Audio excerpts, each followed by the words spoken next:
이제 여기서 지금 이 사냥을 하는 인간이라고 하는 존재들은 실질적으로 이 넓은 북방을 유목하면서 살았던 사람들입니다. 그들에게는요, 어떻게 보면은 곰이라고 하는 존재가 인간하고 아주 이제 근접해 있는 존재라고 하는 이유가, 말하자면, 근대 세계에서 본다면 곰은 곰이고 인간은 인간입니다. 세상 모든 만물이 다 구별되고 또 분별되어 있다는 것이죠. 그런데 이 유목 세계 속에서는 곰과 인간이 사실은 굉장히 유동적인 관계라는 것이고, 더 중요한 것은 인간이 곰이 될 수 있다라는 것. 이거는 이제 변신입니다. 어떤 신체 전체, 그러니까 물질적인 상태가 완전히 변형되는 상태로 말하자면 전이 될 수 있다라는 거죠. 그러니까 이렇게 딱딱 구분되어 있는 경계들을 넘어갈 수 있다라는 거. 이게 바로 어떤 수련민들이 가지고 있는 유목적 어떤 생각들을 어찌 보면 상징적으로 보여주는 것이다라고 이야기할 수 있겠죠.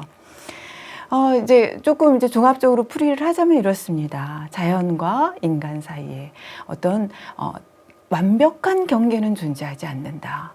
이 둘 사이는 가변적이다. 그러니까 말하자면 곰이 인간이 되기도 하고 인간이 또 곰이 되기도 합니다. 이제 뭐 의례상에서 보면은 이런 것들을 이제 어떻게 처리를 하느냐면, 의례의 주체자가 곰 가죽을 몸에다 뒤집어 쓰고 그리고 이제 의례를 시작합니다. 그건 뭐냐면 곰 인간이 된 거예요. 이런 어떤 의례와 신화가 결합되어 있는 것인데, 그게 바로 이제 가변적이다.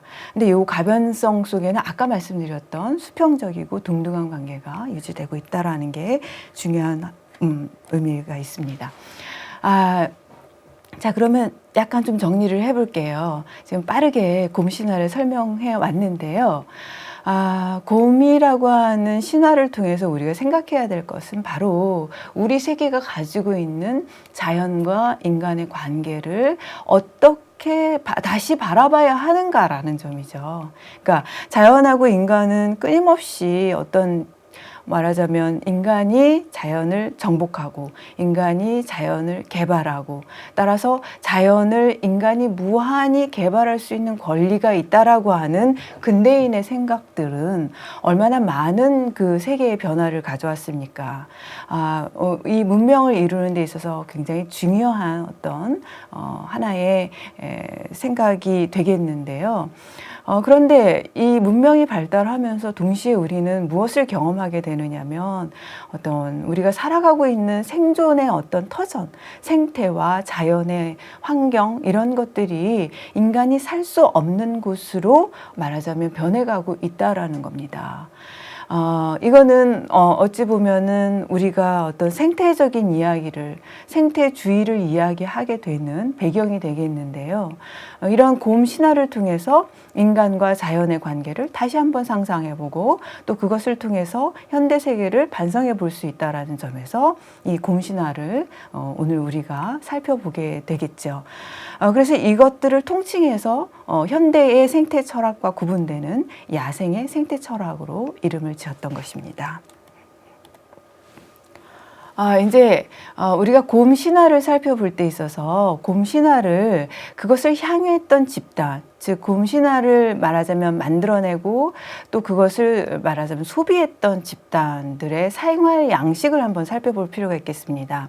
아까 서두에도 조금 말씀드렸다시피 곰 신화라는 것은 지금 우리가 읽는 문학 작품과 같이 별도의 어떤 텍스트가 아닙니다. 이 텍스트는 실질적으로 그러니까 그것을 향유했던 집단의 어떤 생활하고 아주 밀접하게 연관이 되어 있고, 그 대표적인 게 바로 의례입니다.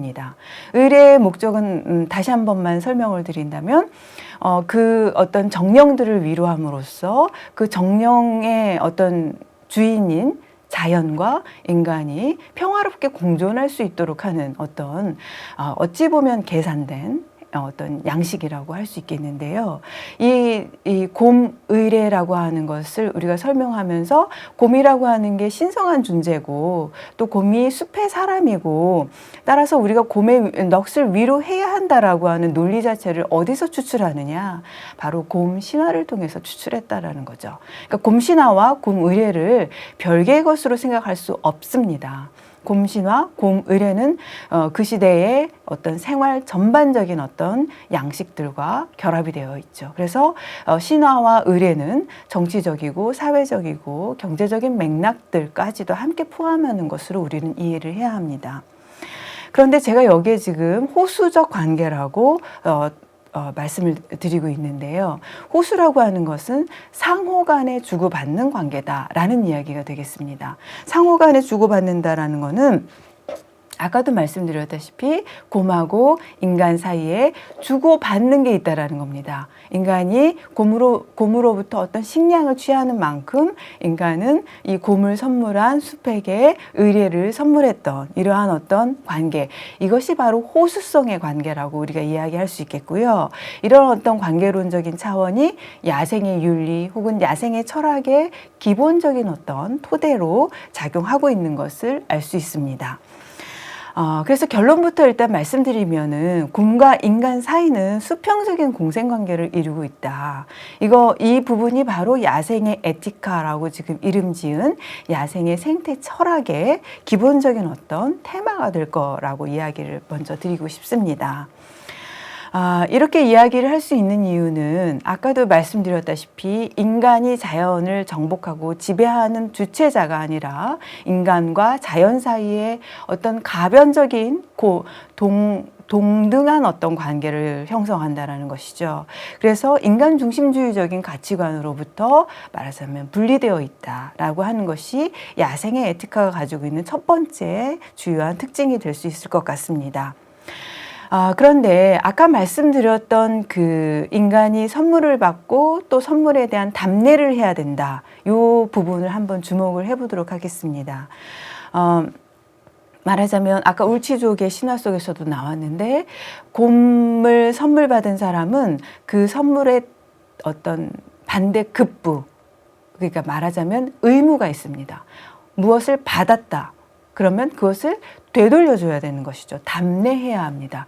이게 먹기만 하고, 그러니까 곰을 먹기만 하고 선물을 하지 않으면 안 되는 거예요. 이거는 말하자면 하나의 규약입니다. 규범입니다. 그것은 무슨 뜻이냐면 주고받는 것이 권리이자 동시에 의무라는 거죠. 이 의무를 수행하지 않으면 안 되는 거예요.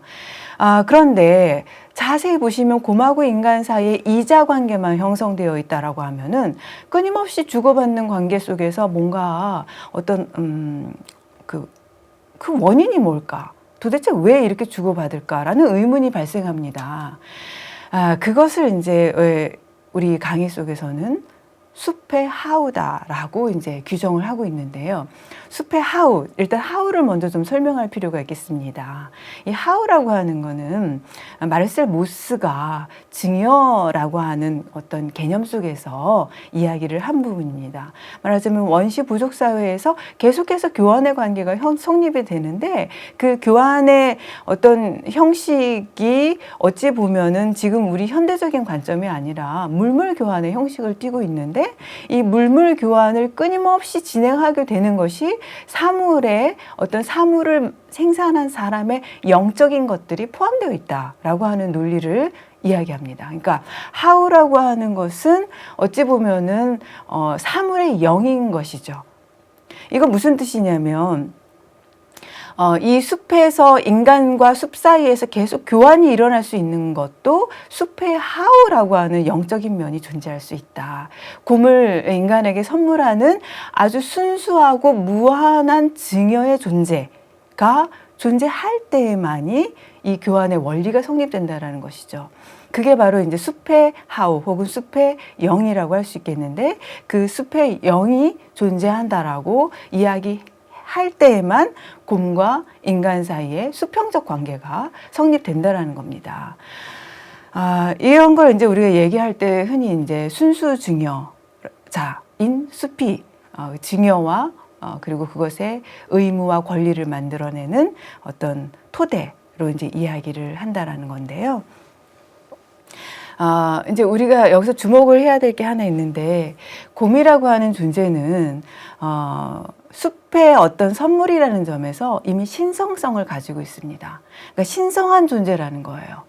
그러니까 이 지금 우리가 뭐 돈 1,000원을 내고 물건을 구입하고 할 때에 이 교환되는 이 사물들은 실질적으로 어떤 신성한 것은 아니죠. 신성제는 아니에요. 그런데 곰이라고 하는 존재는 교환할 수가 없어요. 곰을 잡으면 무조건 의뢰를 베풀어야 되고 마을 사람들을 불러야 되고 아주 멀리 있는 사람들까지 다 부릅니다. 그리고 그 곰을 완전하게 다 소진을 해야 돼요. 곰을 축적을 할 수 있는 대상이 아닙니다. 축적을 하고 이 어떤 모아둔다라는 거는 그것을 말하자면 나중에 잉여가 발생시키는 하나의 원인이 되는데요. 곰은 잉여로서 축적을 해서 말하자면 이익을 창출하는 대상이 아니라는 겁니다. 곰은 신의 선물이기 때문에 그야말로 모든 사람들이 그 향연에 참여를 해서 곰을 다 먹어서 완전하게 없애버려야 되는 것이죠. 따라서 교환이 불가능합니다. 교환의 흐름을 따라서 곰이 나아가지를 않는다는 거예요. 이제 재미있는 거는 이제 이런 고음 의례를 진행할 때 곰을 먹은 사람들이 있을 거 아니에요. 나눠 먹은 사람. 이제 곰을 나눠 먹는다 하는데 이 나눠 먹은 사람들은 곰을 말하자면 향연에 내놓은 사람들에게 반드시 선물을 해야 합니다. 뭐 선물은 뭐 아주 작은 거에서부터 화살촉에서부터 뭐 끈에서부터 크게는 개. 예를 들면 의례를 진행할 때 곰과 함께 보내는 이제 그 동물들이 있어요. 희생을 같이 하는 그 동물들 중에 개가 포함되는데 뭐 개를 선물을 한다던가 이렇게 해서 말하자면 답례를 꼭 해야 합니다. 이 답례를 하지 않으면 안 되게 돼 있어요. 그 아주 윤리적으로 무례한 그런 행동이 되는 것이죠. 수평적인 어떤 공생관계가 성립될 때 우리가 주목해야 될 것이 바로 이 곰이 가지고 있는 이중성이라고 이야기할 수 있겠습니다. 좀 전에 말씀드렸다시피 곰은 교환의 대상이 아니기 때문에 잉여를 남기지 않고 곰으로 된 것을 저장하지 않는다는 거죠. 완전하게 다 소진을 함으로 해서 말하자면 교환의 어떤 대상을 이렇게 만들지 않기 때문에 이 곰 의례와 곰 신화 속에서 우리가 주목할 수 있는 어떤 야생의 에티카가 존재한다라는 걸 말할 수 있겠습니다. 자, 이렇게 긴 이야기를 이제 하면서 어느 정도 이제 마무리를 할 시간이 왔는데요.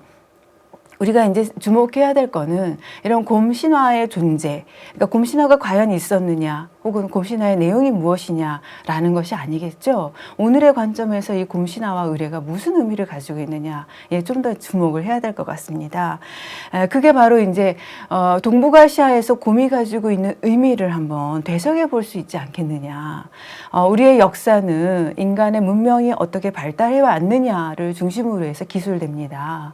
그런데 만일 반대로 우리가 생태사적인 관점에서 이 역사를 새롭게 기술을 한다면 이 우리의 역사는 아주 많이 달라지게 될 것입니다. 곰과 인간이 어떻게 보면 수평적이고 평화롭게 공존할 수 있었던 이 야생의 시대가 근대 시대보다도 어찌 보면 더 의미 있는 어떤 삶의 어떤 존재 방식들을 재현하고 있는 것이다라고 이야기할 수 있다라는 것이죠.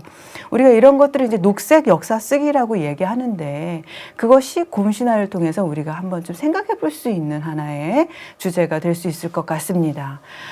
따라서 곰 신화, 우리가 단순히 단군 신화 속의 곰으로만 알고 있었던 곰이라고 하는 존재는 좀 더 깊이 들어가게 되면 인간과 그리고 이 자연이 어떻게 조화를 이루면서 살아갈 것이냐에 대한 어떤 메시지를 전달해주고 있는 것으로 이야기할 수 있다라는 생각이 듭니다. 여러분들이 생각하는 곰, 그것이 무엇인지 다시 한번 깊이 생각해 볼 수 있는 시간을 이번 강의를 통해서 가져보았으면 하는 바람입니다. 감사합니다.